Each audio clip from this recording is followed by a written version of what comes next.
Hello friends, नमस्कार। स्वागत है आप सभी का आज के इस वीडियो में। तो फ्रेंड्स, आज के इस वीडियो में हम लोग करेंगे कुछ ऐसे आसन जिसे हम लोग बैठकर आसानी से कर सकते हैं और हर कोई जो है ये सारे आसन जो है वो आसानी से कर सकते हैं।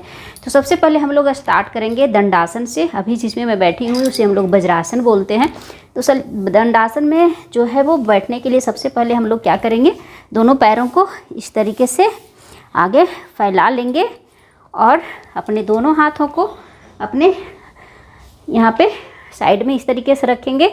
हाँ, पैर बिल्कुल सीधा, घुटना बिल्कुल भी मुड़ा हुआ नहीं होना चाहिए, कमर बिल्कुल सीधी और नज़र सामने, सांसें हम लोग नॉर्मल रखेंगे। और इस स्थिति में हम लोग जो है वो जितनी देर आपकी कैपेसिटी है उसमें आप बैठ सकते हैं।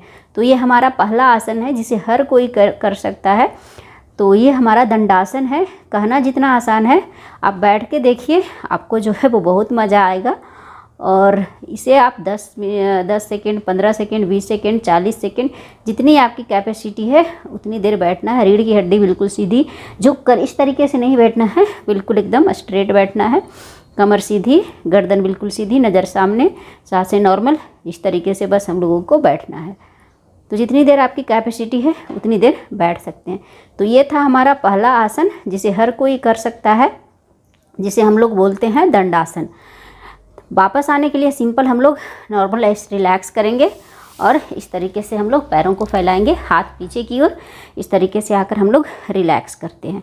तो ये था हमारा दंडासन। नेक्स्ट जो आसन हर कोई कर सकता है वो है पद्मासन। पद्मासन जो है हर कोई नहीं कर पाते हैं तो वो सुखासन कर सकते हैं। सुखासन में किस तरीके से बैठा जाता है, तो सुखासन में जो आसन आपको सुख देता है उसे हम लोग सुखासन बोलते हैं। तो जैसे आपको बैठने का मन है वैसे बैठ सकते हैं। तो सुखासन में सबसे जो बैठने का जो सही तरीका है वो है अपने पैरों को सबसे पहले दाएं पैर को इस तरीके से फोल्ड करें, फिर बाएं पैर को फोल्ड करें इस तरीके से, और इस तरीके से आराम करेंगे इस तरीके से। बहुत लोग जो है वो क्रॉस करवा के इस तरीके से बैठते हैं, बहुत लोग इस तरीके से बैठते हैं। तो जो आपको अच्छा लगे, जिसमें आपको आराम मिलता है उसमें बैठ सकते हैं। दोनों हाथ जो है इस तरीके से घुटनों के ऊपर, हथेली इस तरीके से चिन्ह मुद्रा बनाएंगे इस तरीके से। रीढ़ की हड्डी बिल्कुल सीधी, कमर बिल्कुल सीधा, नज़र सामने, सांसों को नॉर्मल रखेंगे और बिल्कुल इस स्थिति में, इसे हम लोग सुखासन बोलते हैं, बैठेंगे। कुछ देर जो है डेली इस आसन में आप बैठ सकते हैं। जितनी देर आप बैठना चाहें उतनी देर इस आसन में बैठ सकते हैं। बहुत ही अच्छा लगता है इस आसन में। आप चाहे तो आँखों को धीरे से बंद कर सकते हैं, गहरी लंबी सांस ले सकते हैं, गहरी सांसों को छोड़ेंगे, धीरे धीरे सांस लेंगे, धीरे धीरे सांसों को छोड़ेंगे। तो जितनी देर आप बैठना चाहें इस आसन में बैठ सकते हैं। तो ये है हमारा सुखासन जिसमें हमें सुख की प्राप्ति होती है। नेक्स्ट जो आसन हम लोग करेंगे वो है पद्मासन। तो पद्मासन करने के लिए सबसे पहले अगर आपको रिलैक्स होना है तो आप रिलैक्स होकर इस तरीके से दंडासन के रिलैक्स मोड में आएंगे। उसके बाद हम लोग इस तरह से पद्मासन करेंगे। पद्मासन हर कोई नहीं कर पाते हैं, तो अगर पूरा पद्मासन नहीं हो पाता है तो आधे पैर से मतलब अर्ध पद्मासन भी कर सकते हैं। तो सबसे पहले हम लोग अपने क्या करेंगे, पद्मासन करने के लिए दंडासन के एक्टिव मोड में इस तरीके से आएंगे। उसके बाद अपने दाएं पैर को घुटने से मोड़ेंगे और बाएं पैर के ऊपर, जंघे के ऊपर इस तरीके से चढ़ाएंगे। ठीक है, जितनी देर आपकी कैपेसिटी है उतनी देर ही करना है। लेकिन पद्मासन जो है एक बार आपको दिन में लगाने से जो है वो बहुत फ़ायदा होगा और धीरे धीरे आपको करने की जो है इसकी आदत हो जाएगी। तो इस तरीके से करेंगे।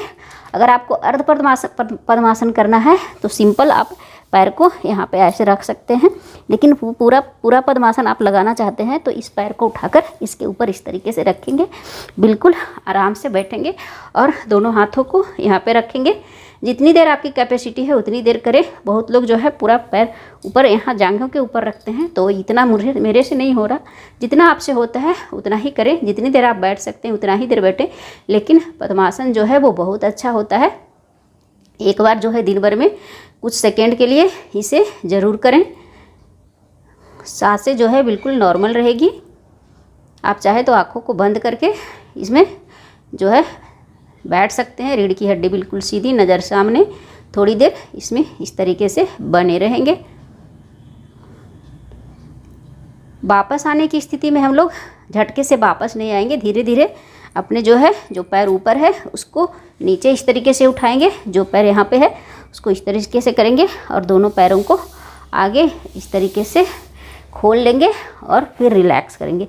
तो ये था हमारा पद्मासन।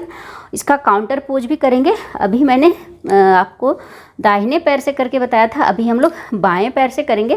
तो अभी बाएं पैर को सबसे पहले इस तरीके से फोल्ड करेंगे और इसको यहाँ पे इस तरीके से लेकर जाएंगे और अब हम लोग फिर दाहिने पैर को उठाकर बाएं पैर के इस तरीके से इस पे रखेंगे। तो ये इसका काउंटर पोज है। अच्छा, तो दोनों तरीके से दोनों तरफ से करिए या फिर एक तरफ से, जैसे आपकी मर्जी वैसे कर सकते हैं। तो इसमें भी हम लोग कुछ देर बने रहेंगे, मन बिल्कुल शांत रखेंगे।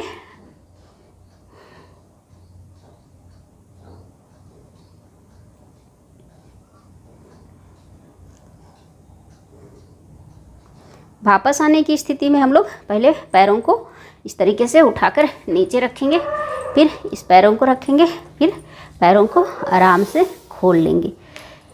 तो ये था हमारा पद्मासन। अगला जो आसन हम लोग करेंगे वो है वज्रासन। वज्रासन भी बहुत अच्छा आसन होता है और उस एक ऐसा आसन है जिसे हम लोग खाने के बाद करते हैं। तो सबसे पहले वज्रासन करने के लिए दंडासन के एक्टिव मोड में आएंगे। अपने पैरों को घुटनों से मोड़ेंगे इस तरीके से। पहले दाएं पैर को मोड़ेंगे, फिर बाएं पैर को मोड़ेंगे इस तरीके से और इसके बाद अपने नीचे पीछे जो है वो मतलब उसका जो टोज है दोनों उसको मिलाएंगे, यानी अंगूठा, पैर का अंगूठा मिलाएंगे, बीच में भी शेप बनाएंगे। इसके बहुत लोग जो है ना पंजे के ऊपर बैठ जाते हैं। मैं आपको पीछे से बता दे रही हूँ, ये जो है ना यहाँ पे इसके बहुत लोग जो है वो मोड़ते हैं और इस पे इस तरीके से बैठ जाते हैं। इसके ऊपर हम लोगों को एड़ी के ऊपर नहीं बैठना है, हमें यहाँ पे एक जो है इस तरीके से प्याली टाइप का बनाना है, मतलब इस तरीके से थोड़ा जगह बनाना है और यहाँ पे हम लोगों को इस तरीके से हम लोगों को अपने पैरों के ऊपर नहीं, इस तरीके से दोनों जो है पैर का अंगूठा मिला हुआ होगा। तो इस तरीके से हम लोग इसमें बैठेंगे और जितनी देर आप बैठना चाहें इसमें बैठ सकते हैं। और आगे से मैं करके अब बता दे रही हूँ। इस तरीके से अपना दोनों हाथ जो है वो अपने दोनों पैरों के ऊपर रखेंगे, नज़र सामने, गर्दन बिल्कुल सीधी, सांसों को नॉर्मल रखेंगे। आप चाहे तो गहरी लंबी सांस ले सकते हैं, गहरी लंबी सांस छोड़ सकते हैं। ये बहुत ही अच्छा आसन है और खाने के बाद अक्सर जो है ये आसन हम लोग करते हैं। इससे पाचन शक्ति हमारी स्ट्रांग होती है। तो जितनी देर आपकी कैपेसिटी है उतना देर इस आसन को कर सकते हैं। वापस आने की स्थिति में सिंपल, अगर आपको वज्रासन में से वापस लौटना है तो सिंपल आपको पहले इस तरीके से करना है, फिर पैरों को धीरे धीरे करके आगे इस तरीके से आपको फैला लेना है और इस तरीके से आकर रिलैक्स करना है। तो ये था हमारा वज्रासन। नेक्स्ट जो हम लोग करेंगे वो है पश्चिमोत्तानासन। ये भी बहुत अच्छा आसन होता है और हर कोई इसे करना चाहता है। तो पश्चिमोत्तानासन करने के लिए सबसे पहले हम लोग दंडासन के एक्टिव मोड में इस तरीके से आएंगे।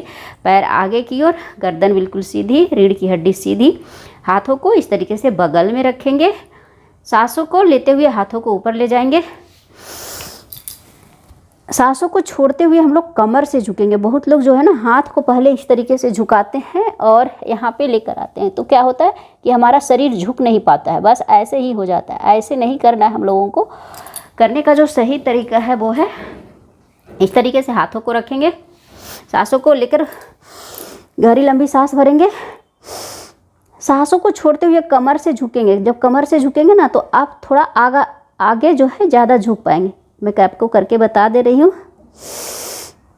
इस तरीके से हाथ को बिल्कुल कानों से सटा कर रखेंगे, धीरे धीरे झुकेंगे कमर से। इस तरीके से हाथों को इस तरीके से आगे लेकर आएंगे, घुटना मोड़ना नहीं चाहिए। और यहाँ पे आकर इस तरीके से हम लोग अपने अंगूठे को पकड़ेंगे और हाथों को इस तरीके से करेंगे और देखिए मुंडी को नीचे झुकाएंगे। स्टार्टिंग में थोड़ी दिक्कत होती है, फिर धीरे धीरे इसकी आदत हो जाती है। और कोशिश करें कि जो है हमारा फोरहेड जो है वो नी में लग जाए, लेकिन नहीं लगता है तो कोई दिक्कत नहीं है। जितनी आपकी कैपेसिटी है उतनी ही झुकना है। और इस तरीके से हम लोगों को थोड़ी देर इसमें बने रहना है। जितनी देर बने रहेंगे उतना ज़्यादा इसका लाभ मिलेगा। सांसों को नॉर्मल रखेंगे। अगर आपका हाथ जो है नीचे ज़मीन पे टच होता है तो आप टच भी करवा सकते हैं। घुटना बिल्कुल भी मुड़ना नहीं चाहिए, एक दूसरे से सटा हुआ रहना चाहिए पैर। वापस आने की स्थिति में हम लोग क्या करेंगे, सबसे पहले हाथों को अंगूठे से छुड़ाएंगे, हाथों को आगे की ओर इस तरीके से खींचेंगे। सांसों को लेते हुए धीरे धीरे हम लोग कमर से उठेंगे और हाथों को कानों से सटा कर रखेंगे। फिर वापस इस तरीके से आके हम लोग रिलैक्स करेंगे। तो ये था हमारा पश्चिमोत्तानासन। बहुत ही अच्छा आसन होता है। और इसका जो काउंटर पोज है ना वो है पूर्वोत्तानासन। तो पूर्वोत्तानासन जो है वो हर कोई नहीं कर सकते हैं। तो किस तरीके से किया जाता है मैं आपको करके बता दे रही हूँ। तो सबसे पहले इस तरीके से किया जाता है, बैठ ये, और इसके बाद दोनों हाथों को पीछे की ओर ले जाइए और अपने शरीर को इसमें क्या होता है, ऊपर उठाना होता है हवा में। तो हर कोई तो इसे नहीं कर सकते हैं, जो कोई कर सकते हैं वो कर पाते हैं। सांसों को लेते हुए शरीर को उठाएंगे और इसमें हम लोग को हाथों के ऊपर और पैरों के पंजों के ऊपर जो है, मतलब एड़ी के ऊपर पूरे शरीर को हवा में इस तरीके से उठा कर रखना है, होल्ड करके रखना है। सांसों को नॉर्मल रखेंगे, जितनी देर आपकी कैपेसिटी है उतनी देर रखेंगे। वापस आने की स्थिति में सांसों को छोड़ते हुए धीरे धीरे धीरे धीरे धीरे धीरे हम लोग शरीर को नीचे लाएंगे और वापस इस तरीके से पैरों को फैलाकर रिलैक्स करेंगे। तो फ्रेंड्स, ये था कुछ महत्वपूर्ण आसन जिसे हम लोग बैठकर करते हैं। बिल्कुल आसानी से आप ये सारे आसन को कर सकते हैं। तो ये भाग 1 था। अभी भी बहुत सारे आसन हैं जिसे हम लोग नेक्स्ट वीडियो में देखेंगे। तो अगर वीडियो अच्छा लगा हो तो एक लाइक ज़रूर करें, चैनल पर नए हैं तो सब्सक्राइब करें, वीडियो को शेयर करें। मिलते हैं नेक्स्ट वीडियो में। Bye bye.